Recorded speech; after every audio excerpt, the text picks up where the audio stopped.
प्यारे बच्चों, good afternoon. जैसा कि पिछले वीडियो में हम क्लास 9th के सामाजिक विज्ञान का पहला लेसन भारत आकार और स्थिति के बारे में बताए थे। उस वीडियो में इस अध्याय का आधा ही बताया जा सका था। अब उसके आगे हम आज के इस वीडियो में बताने जा रहे हैं, जिसको आप ध्यान से सुनेंगे इस नक्शे के माध्यम से जो सामने बोर्ड पर हिंदुस्तान का नक्शा बनाए हैं। इस वीडियो के माध्यम से हम आपको अपने देश के पड़ोसी देशों के बारे में बताएंगे। पिछले वीडियो में पड़ोसी देशों का नामकरण तो किया गया था, लेकिन वे पड़ोसी देश हमारे हिंदुस्तान के किस दिशा में हैं, इनके बारे में हम आपको बोध कराएंगे। हिंदुस्तान के पड़ोसी देश, उनकी जो सीमाएं हैं, उन सीमाओं को किस नाम से जाना जाता है, कौन सा पड़ोसी देश हिंदुस्तान के किस सीमा को स्पर्श करता है, किस दिशा में स्थित है, इसके बारे में हम जानेंगे। साथ ही साथ हमारे हिंदुस्तान में कितने द्वीप हैं, इनके बारे में हम जानेंगे, जो हमारे हिंदुस्तान का ही अंग हैं। द्वीप इन्हें क्यों कहा जाता है, तो ये सारी चीजों को हम इस नक्शे के माध्यम से आपके सामने रख रहे हैं। तो सबसे पहले हम अपने पड़ोसी जो देश हैं, इनके बारे में देख लें। देखिए, नक्शा या चौकोर कागज पर जब हम किसी चित्र को प्रदर्शित करते हैं तो ऊपर का जो हिस्सा होता है यह नॉर्थ, ऊपर नॉर्थ दिशा को प्रदर्शित करता है। नीचे का हिस्सा जो साउथ को प्रदर्शित करता है, और ठीक दाहिने तरफ अगर देखा जाए तो यह पूरब दिशा प्रदर्शित करता है, और लेफ्ट साइड में देखा जाए तो यह पश्चिम दिशा प्रदर्शित करता है। तो कुल मिलाकर के मुख्य रूप से जो 4 दिशाएं हमारी हैं, पूरब, पश्चिम, उत्तर और दक्षिण। अब इसका विस्तार या इसके किस दिशा में कौन सा हमारा पड़ोसी देश है, उस दिन मैंने आपको बताया था पड़ोसी किसे कहते हैं। आज हम उन पड़ोसी देशों को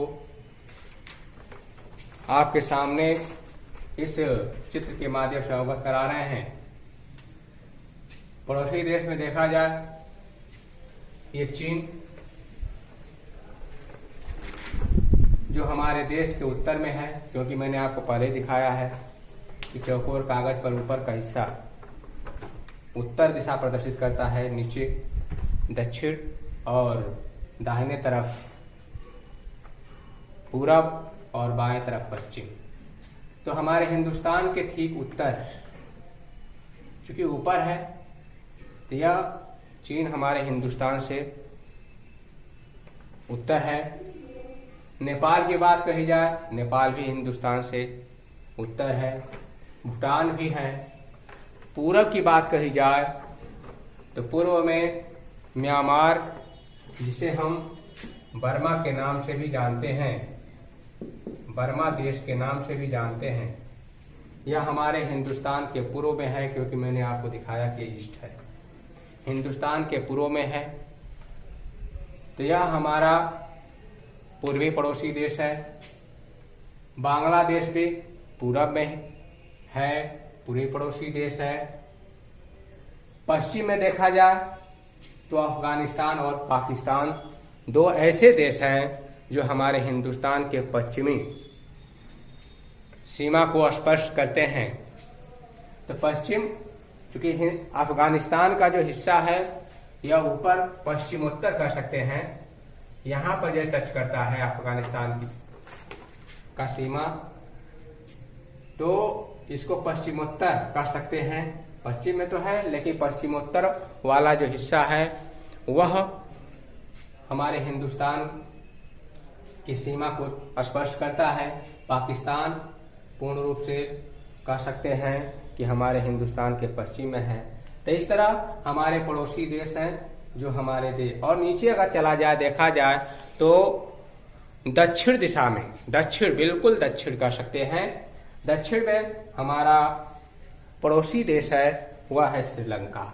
क्योंकि श्रीलंका से पहले बीच में कोई देश नहीं है, इसलिए हम श्रीलंका को, भले ही इसकी सीमा हमारे हिंदुस्तान की सीमा को स्पर्श नहीं कर रही है, लेकिन अगर हम हिंदुस्तान से नीचे, यानी कह सकते हैं हिंदुस्तान से दक्षिण दिशा की तरफ हम जाते हैं तो श्रीलंका पड़ेगा, तो श्रीलंका भी हमारे पड़ोसी देश के अंतर्गत ही आ जाता है।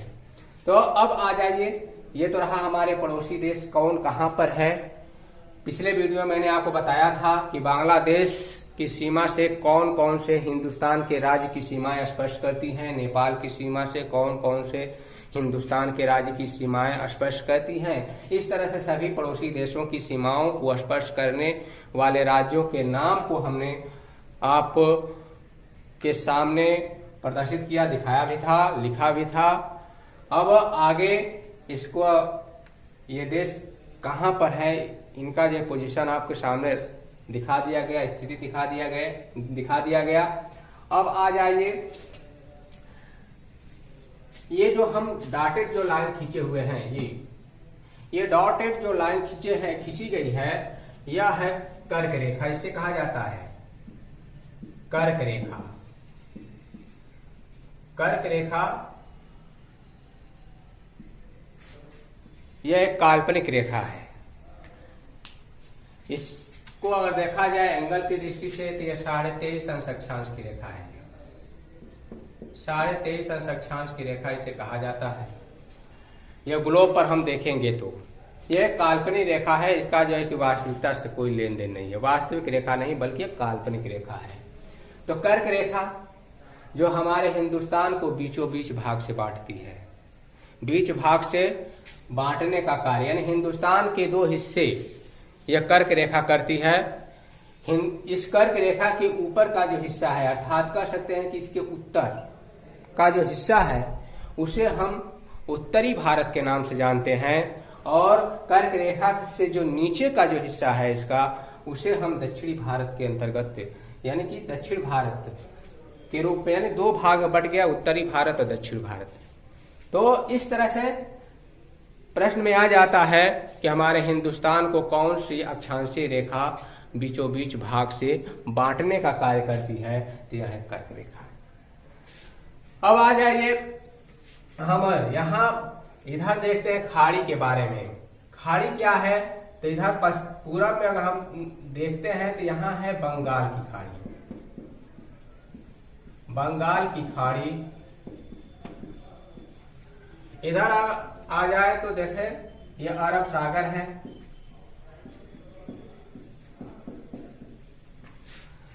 नीचे अगर आते हैं तो ये हिंद महासागर है।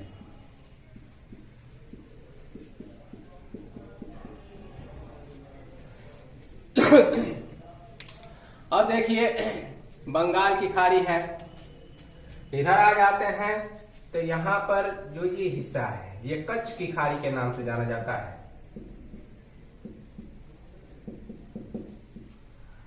कच्छ की खाड़ी, ये वाला जो हिस्सा आप देख रहे हैं इसे हम खंभात की खाड़ी से नाम से जानते हैं।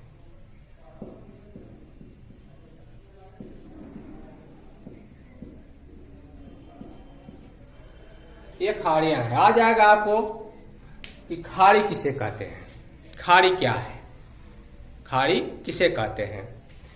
तो वह जलीय भूभाग जो तीन तरफ से स्थलीय भूभाग से घिरा हुआ हो, वह जलीय भूभाग जो तीन तरफ से स्थलीय भूभाग से घिरा हुआ हो, उसे हम कहते हैं खाड़ी। देखिए यहाँ यह स्थल भूभाग है, यह स्थलीय भूभाग है, यह म्यांमार यहाँ बगल में है, यह भी स्थल हुआ, यानी तीन तरफ से यह जलीय भूभाग जो घिरा हुआ है, इसलिए इसको हम बंगाल की खाड़ी के नाम से जान रहे हैं। क्योंकि यह बंगाल और बांग्लादेश से सटा हुआ होने की वजह से इसे हम बंगाल की खाड़ी के नाम से जानते हैं। खाड़ी का मतलब जो हिस्सा या वह भाग या वह जलीय भाग जो तीन तरफ से स्थलीय भूभाग से घिरा हुआ हो, उसे हम खाड़ी कहते हैं। अगर इधर खंभात की खाड़ी को देखा जाए तो यहाँ भी आप देख सकते हैं, यहाँ पर भी तीन तरफ से ये यह जलीय भूभाग तीन तरफ से स्थलीय भूभाग से घिरा हुआ है, तो यह भी एक खाड़ी बन रहा है। यहाँ आने के बाद एक ये जो देख रहे हैं, यहाँ भी एक खाड़ी बन रहा है जिसे हम कच्छ की खाड़ी के नाम से जानते हैं। तो यहाँ पर भी दो तरह का नहीं बल्कि जो है तीन तरफ से स्थलीय भूभाग से जलीय भूभाग घिरा हुआ है, इसलिए इसे हम कच्छ की खाड़ी के नाम से जानते हैं। तो खाड़ी पता चल गया, खाड़ी किसे कहते हैं, खाड़ी ये हो गया। अब आ जाए द्वीप किसे कहते हैं। द्वीप वह स्थलीय भूभाग, वह छोटा सा स्थलीय भूभाग जो चारों तरफ से जल से घिरा हुआ हो, वह छोटा स्थलीय भूभाग जो चारों तरफ से जल से घिरा हुआ हो, उसे हम द्वीप कहते हैं। द्वीप की बात कही जाए तो देखिए, हमारे हिंदुस्तान में दो द्वीप समूह हैं। दो द्वीप समूह में एक ये है अर्धचंद्राकार रूप में जो ये दिखाई दे रहा है, इसे हम कहते हैं अंडमान निकोबार द्वीप समूह। अंडमान निकोबार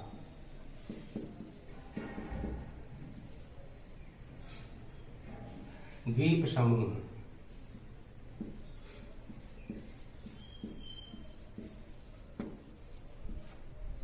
यह अंडमान निकोबार द्वीप समूह है। इधर और अरब सागर में आ जाते हैं। ये अरब सागर में ये छोटे छोटे जो काले काले से बिंदी तरह के जो द्वीप दिखाई दे रहे हैं, इनको कहा जाता है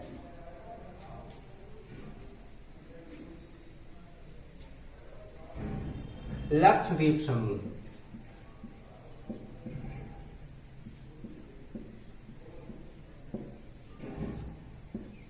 लक्षद्वीप समूह, ये द्वीप समूह आपसे पूछा जाए कि हिंदुस्तान में कितने द्वीप समूह हैं, तो दो द्वीप समूह हैं। एक अंडमान निकोबार द्वीप समूह जो हमारे हिंदुस्तान के पूर्व दिशा में स्थित है, और एक जो है लक्षद्वीप समूह जो अरब सागर जो हिंदुस्तान के पश्चिमी दिशा या हिंदुस्तान से पश्चिम स्थित है। ये द्वीप समूह भी हमारे हिंदुस्तान के ही क्या है, अंग है।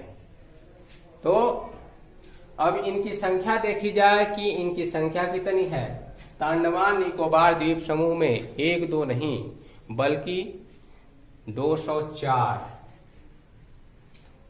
एक दो नहीं बल्कि 204 द्वीप समूह हैं, छोटे छोटे। इधर आ जाए तो इधर इनकी संख्या लक्षद्वीप समूह जो दिया हुआ है, लक्षद्वीप समूहों में इनकी भी संख्या देखा जाए तो एक दो नहीं बल्कि लगभग 47 ये द्वीप समूह है। नहीं सॉरी 43 द्वीप समूह।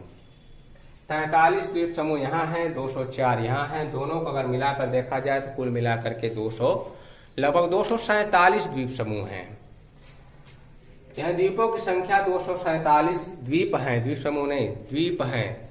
द्वीपसमूह तो जो है 2 ही है, और इन एक में जो है 204 और एक में जो है 43 द्वीप हैं।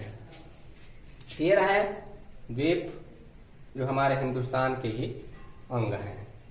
अब आ जाइए आगे, इसमें पढ़ते हैं कि आ जाएगा आपको लिखने के लिए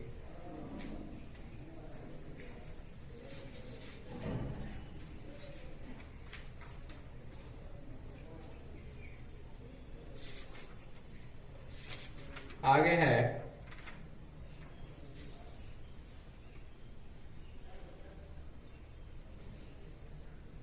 महाद्वीप किसे कहते हैं। महाद्वीप क्या है, उसके लिए आपको जो है लिखने के लिए आ जाता है, तो वह जो है विस्तृत स्थलीय भूभाग जो चारों तरफ से जल से घिरा हुआ हो, उसे महाद्वीप के नाम से जानते हैं। ये महाद्वीप हो गया।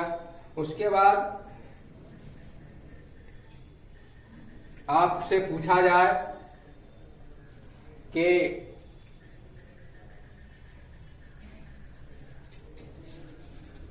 हमारे हिंदुस्तान की सीमा से जो चीन की सीमा टच करती है, उस सीमा का क्या नाम है।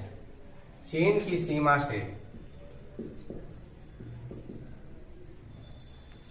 से स्पर्श करने वाली रेखा का नाम क्या है। यह भी आ जाता है, परीक्षा में पूछता है कि चीन जो हमारा पड़ोसी देश है, उसकी जो स्पर्श रेखा है, या कह सकते हो कि उसकी जो सीमा है, जो हमारे हिंदुस्तान की सरहद से या हिंदुस्तान की सीमा से स्पर्श करती है, उसका क्या नाम है। तो इसका नाम है मैकमोहन रेखा। मैकमोहन रेखा चीन की सीमा से स्पर्श करने वाली रेखा को क्या कहते हैं, मैकमोहन रेखा के नाम से जानते हैं। उसी तरह पाकिस्तान की सीमा अगर आ गया दूसरे नंबर पर,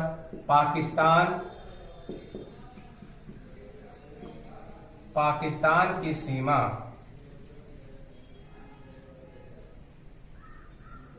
से स्पर्श करने वाली रेखा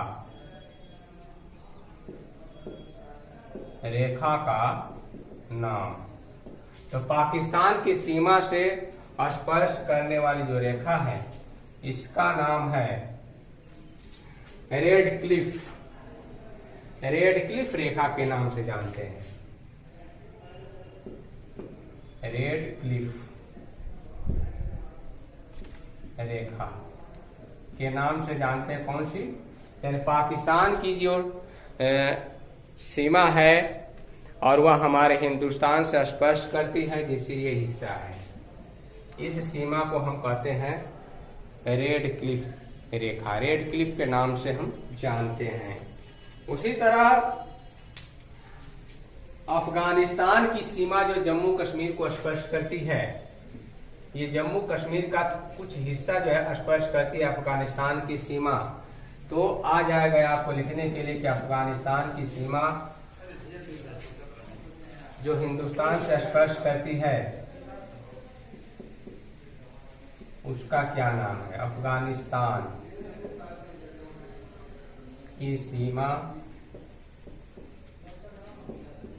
से स्पर्श करने वाली रेखा का नाम,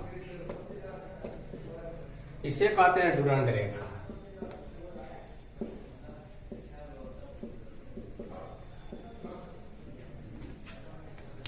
डुरंड रेखा जो स्पर्श करती है।